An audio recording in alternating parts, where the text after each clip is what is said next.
Yang terkasih dalam Tuhan kita Yesus Kristus, selamat sore. Selamat sore. Ada pepatah, ya selalu pasti begitu di awalnya, tak kenal maka tak sayang. Maka saya ingin memperkenalkan diri supaya saya disayangi oleh umat-umat di Kalideres ini. Jadi perkenalkan, nama saya Frater Nicholas Aditya atau biasa dipanggil Frater Adit. Saya berasal dari Kalimantan Barat, tepatnya di Keuskupan Sintang. Jadi dari Pontianak itu mungkin sekitar 8 jam. Kemudian dari Sintang itu saya masuk lagi ke pedalaman di daerah Paroki Santo Eugenius de Mazenot, Paroki Temanang. Di situ kalau kita hitung waktu total tempuh perjalanan dari Pontianak menuju rumah saya itu sekitar 12 jam menggunakan mobil atau motor itu. Jadi bisa dibilang saya berasal dari tengah hutan gitu, tapi bukan hutan sawit. Hari ini kita merayakan Minggu Paskah yang keempat, pekan yang keempat, atau biasa dikenal di awal tadi di pengantar dikatakan sebagai Minggu Gembala Baik. Kenapa dikatakan demikian? Tentu saja karena dari bacaan Injil ini kita mendengarkan Yesus mengatakan kepada murid-muridnya, walaupun mereka tidak mengerti, tadi kita dengarkan bersama bahwa akulah pintu kepada domba-domba. Dan Yesus mengatakan dirinya sebagai gembala, gembala yang baik pastinya. Injil hari ini mengajak kita mendengar satu kalimat yang sederhana bagi kita tetapi sangat dalam.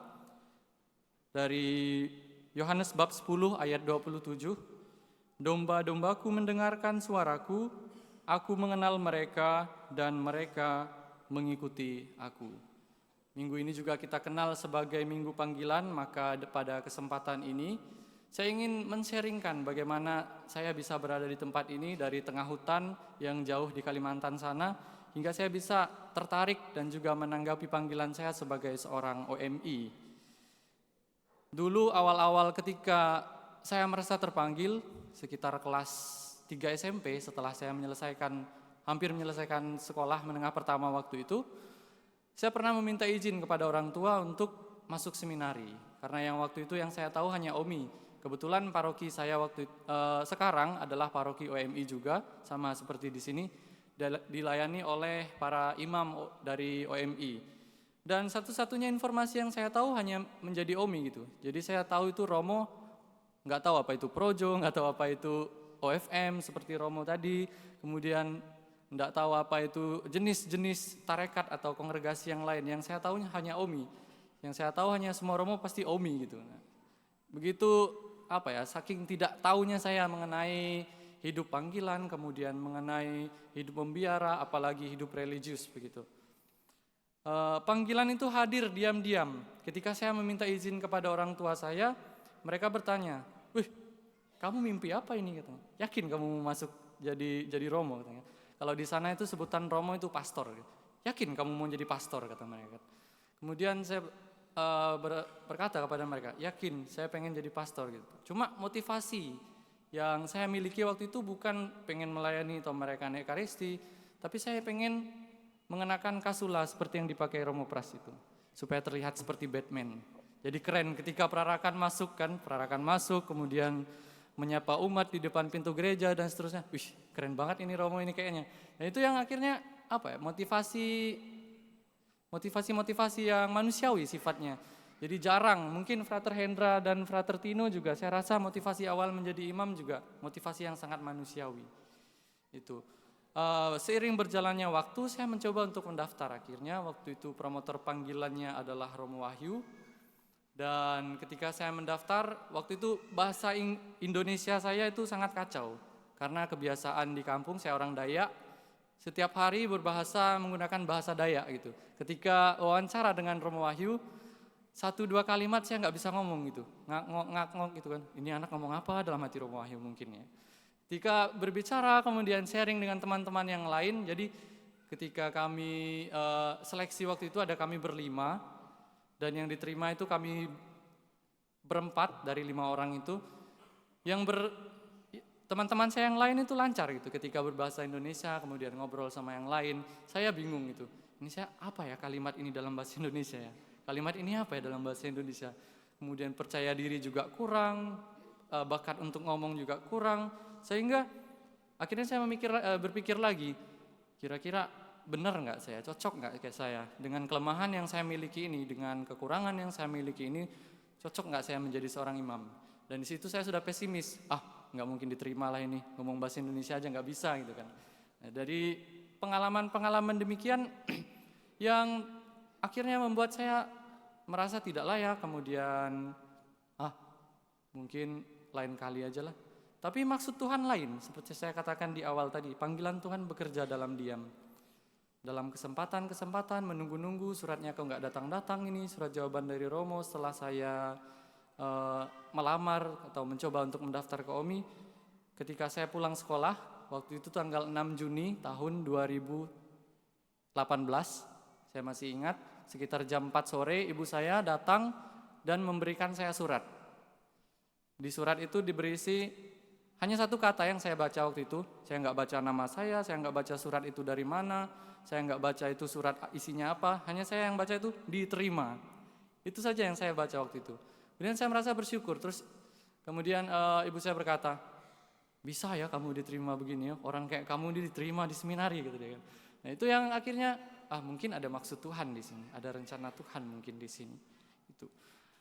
Dari tempat sederhana, kemudian pengalaman-pengalaman sederhana, pengalaman-pengalaman manusiawi, masuklah saya di seminari, kemudian bertemu dengan orang-orang seperti ini, Frater Tino, Frater Hendra, muka-muka yang seperti itu, seperti saya juga, orang-orang yang tidak meyakinkan. Dan di situ kami berkumpul bersama, berdinamika, belajar pertama itu untuk percaya diri, untuk bisa ngomong hal-hal dasar. Kami berlatih dengan namanya itu sidang akademi. Dan di situ kami mencoba untuk berlatih seolah-olah kami ini sebagai seorang apa gitu kan, pemimpin, kemudian berlatih homili dan seterusnya. Dan di situ yang akhirnya melatih saya juga untuk pelan-pelan dan juga mencoba untuk sedikit demi sedikit mempelajari bahasa Indonesia yang dasar. Bayangkan seorang saya belajar bahasa Indonesia dasar itu di kelas 1 SMA. Dan di situ awal-awalnya saya merasa minder dengan teman-teman saya yang lain. Saya merasa diri saya bahwa, orang kampung mau jadi romo gitu kan. Nah itu yang membuat saya semakin merasa tidak cocok, kemudian tidak betah. Namun di sisi lain teman-teman saya juga mengalami hal yang sama. Mereka punya perjuangan dalam diri mereka yang masing-masing. Ada yang mungkin berjuang dalam hidup berkomunitas, harus menerima pribadi-pribadi yang berbeda dan seterusnya. Dan itu yang akhirnya tidak saya bayangkan bahwa saya bisa sedikit demi sedikit untuk menanggapi panggilan Tuhan dengan berbagai macam pengalaman, kemudian situasi yang tidak saya pahami. Dan dari motivasi saya yang awalnya hanya ingin mengenakan kasula imam, kemudian berubah ketika saya menjalani panggilan saya sebagai seorang OMI. FYI, for your information, saya sekarang tingkat 2 di Skolastikat OMI Yogyakarta, semester 4. Dan saat kuliah dan kegiatan-kegiatan yang lain, saya mencoba mendalami arti dan makna panggilan yang saat ini sedang saya jalani. Salah satu kalimat ataupun ayat pegangan saya adalah dari Mazmur 23 ayat 1 yang tadi kita dengarkan di Mazmur tanggapan, Tuhan adalah gembalaku, aku tak akan kekurangan. Jadi ketika saya kembali merefleksikan pengalaman-pengalaman saya, kemudian kehidupan yang selama ini saya jalani, latar belakang saya merasa bahwa salah satu atau satu-satunya yang bisa saya andalkan dalam perjalanan panggilan saya ini adalah Tuhan. Tidak ada yang lain. Memang ketika membicarakan tentang Tuhan dan seterusnya, tentu ada titik di mana kita merasa bosan. Kami juga sebagai seorang frater tentu terkadang merasa bosan, terlebih ketika dihadapkan dengan tugas-tugas yang menumpuk, ya Frater Tino ya. Tugas-tugas yang menumpuk, kemudian paper-paper yang tidak diselesaikan, ditambah lagi tugas komunitas dan seterusnya. Tetapi di satu sisi yang selalu menguatkan kami sebagai religius adalah Mazmur 23 ayat 1 tadi. Tuhan adalah gembalaku, aku takkan berkekurangan. Jadi Tuhan hadir melalui saudara-saudara dalam komunitas. Ketika saya nggak bisa, saya nggak mampu, datang Frater Tino dan Hendra atau frater-frater bruder yang lain, kamu kenapa? Kok akhir-akhir ini hidup komunitasmu begini-begini? Dan mereka datang kemudian membantu dan seterusnya. Dan disitulah kami saling mencukupi, kemudian saling menolong, membantu satu sama lain, sehingga tidak ada dari kami yang merasa ditinggalkan, merasa dikucilkan, dan ciri khas dari OMI itu tidak ada istilahnya senioritas dan seterusnya.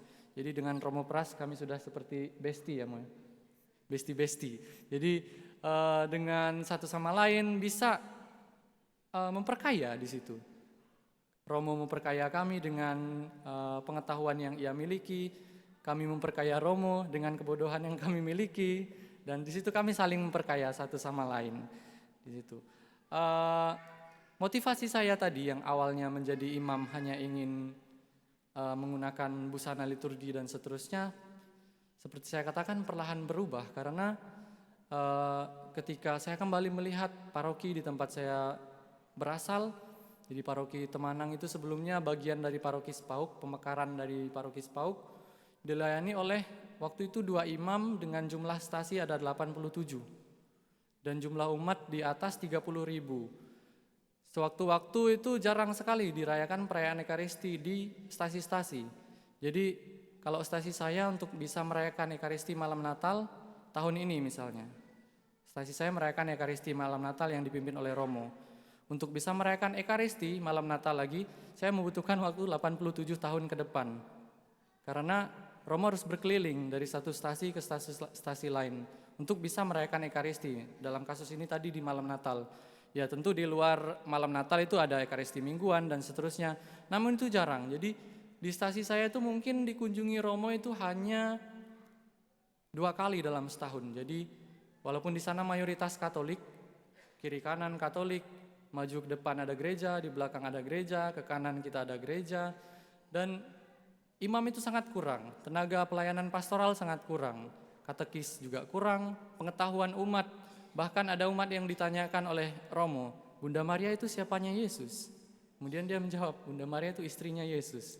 Jadi saking minimnya pengetahuan umat mengenai katekese dasar yang bagi kita di sini bahkan anak kelas 1 SD itu udah tahu siapa itu Bunda Maria, siapa itu Yesus. Nah, hal-hal dasar seperti itu yang akhirnya membuat keprihatinan saya, oh iya ya, ternyata selama ini saya nggak melihat hal ini gitu, hal penting yang selama ini saya anggap sebagai hal biasa.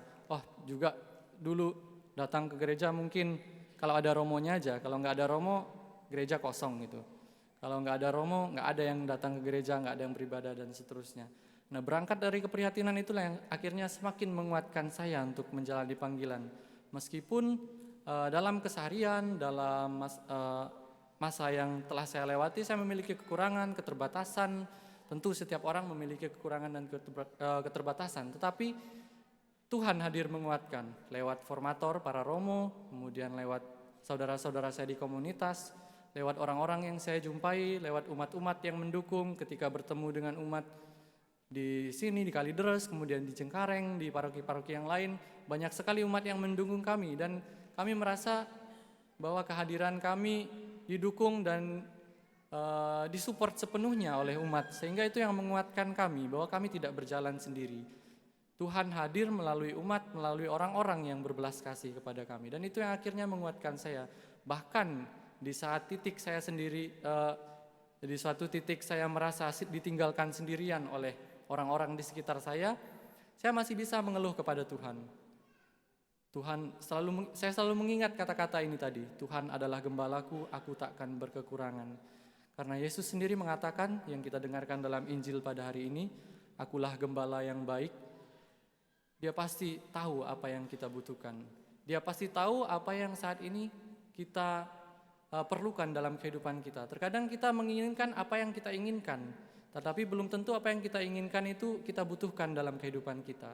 Dan di situ kehadiran Tuhan itu sangat penting.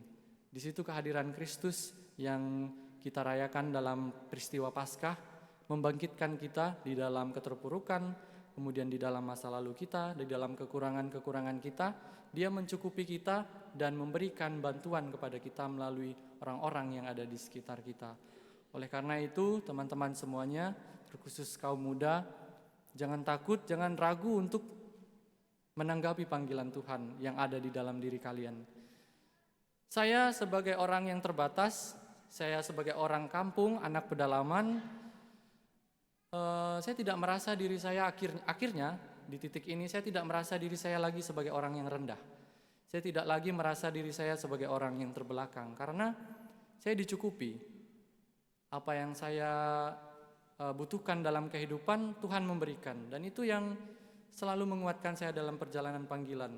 Terkadang tentu ada kekhawatiran, ada kecemasan, bisa nggak ya saya sampai tabisan kayak Romo Pras gitu, bisa nggak saya berbicara di depan umum, dan Tuhan menguatkan, Tuhan memberikan kekuatan kepada saya, dan itulah yang meyakinkan saya dalam perjalanan panggilan ini. Maka ajakan bagi kita semua pada sore hari ini, marilah kita dalami, kita tanam dalam hati kita bahwa Tuhan adalah gembala, maka tak perlu kita takut akan segala kekhawatiran dalam hidup, tidak perlu takut untuk menjawab panggilan Tuhan dalam hidup kita, karena Tuhan pasti akan mencukupkan kita. Kemuliaan kepada Bapa dan Putera dan Roh Kudus, seperti pada permulaan, sekarang, selalu, dan sepanjang segala abad.